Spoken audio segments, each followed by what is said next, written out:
Pebbles Gujarati. સિંહ અને મધમાખી. એક દિવસ એક સિંહ પોતાની ગુફાની બહાર શાંતિથી સૂતો હતો. અચાનક એક મધમાખી આવી અને એના આજુબાજુ ગુનગુનાવા લાગી. સિંહને ગુસ્સો આવ્યો અને એણે દહાડ માર્યો.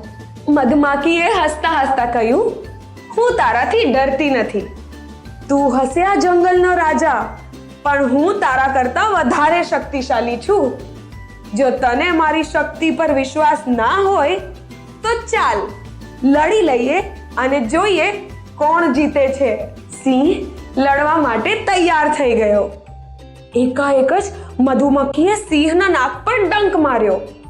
સિંહ મધુમાખીને મારવા માટે પંજો આગળ કર્યો, પણ એ પોતાને જખમી કરી બેઠો. છેવટે સિંહે હાર માની લીધી. મધમાખી ખુશ થઈને અહીંયા ત્યાં ઉડવા લાગી અને અચાનક જ એક કરોડિયાને ઝાડાને ન જોતા એમાં ફસાઈ ગઈ.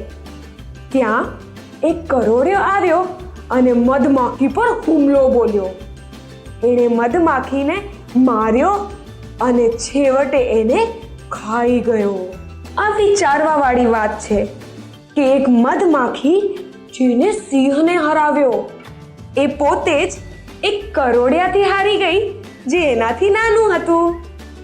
શીખ. આ વાર્તાથી આપણાને એ શીખ મળે છે કે ખોટું ઘમંડ અને લાપરવાહી બંને આપણી માટે હાનિકારક છે.